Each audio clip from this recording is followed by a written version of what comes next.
আমায় ডেকেছেন? ভেতরে আসুন।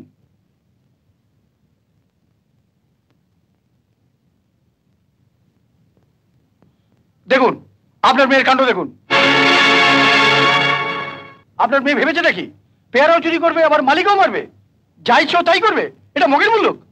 ও এর আগেও আমার বাগানের, শুধু আমার বাগানের কেন, ওর বাগানের অনেক ক্ষতি করেছে। ওই তো সেদিন ওর ছোট বোনটা আমার জবা গাছ থেকে ফুল ছিঁড়েছিল বলে রাগ করে ওকে না দুটো চড়ই মেরেছিল। এমন পাজি মেয়ে রাতের অন্ধকারে বেড়া টপকে এসে আমার জবা গাছটাকে এবারে গোড়া থেকে কেটে দিয়ে গেছে।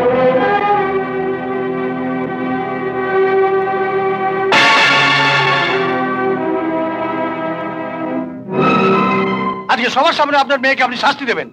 ধরুন এটা, ধরুন। কি হলো? ধরুন।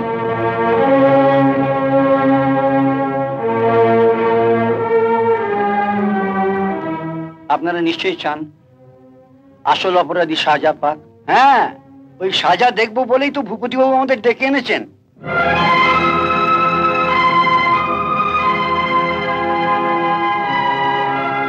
চাবুক যদি মারতে হয় তো আমায় মারুন স্যার। সত্যিকারের অপরাধী তো আমি। আপনি? হ্যাঁ, ওকে তো দোষী আমি তৈরি করেছি। ছোটবেলা থেকে যাকে এতটুকু ভালোবাসতে পারিনি তাকে আর চাবুক মারবো কোন অধিকারে বলুন? ও যখন 3 বছর বয়স তখন ওর মা মারা গেল। আপনারা আমি বলেছিলেন আরেকটা বিয়ে করুন, নইলে ওকে কে বাঁচাবে?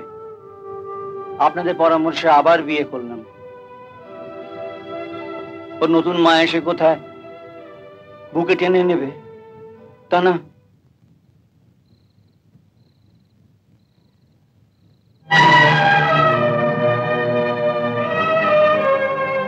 ওঠ ওঠ বলছি, ওঠ ওঠ। কি হলো? ঘুমোচ্ছিল? ওকে তুললে কেন? ওকে না তুললে আমি শোবো কোথায়? কেন? এই কদিন তো আমরা 3 জন একসঙ্গে এই চৌকিতে শুয়েছি। তা কদিন কষ্ট করেছি বলে কি সারা জীবন কষ্ট করে শুতে হবে নাকি?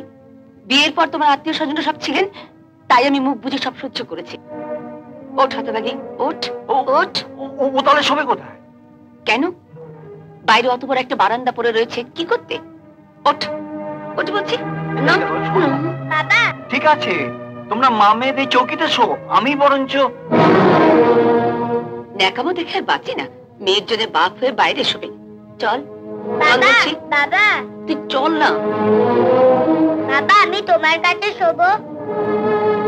বাবা, বাবা, চল আমি তুই। তোমার কাছে শোবো। তুই চল। বাবা, ঠিক আছে, আমি নয় বাইরে শুচ্ছি। দরদ দেখে আর বাঁচি না, মেয়ের জন্য বাপ বাইরে শোবে। চল বাবা, চল তুই। আমি তোমার কাছে শোবো। অভাগীর উপরে অত্যাচার তো চলছিলই, সেটা আরো বাড়লো আমার আরেকটা মেয়ে হবার পর।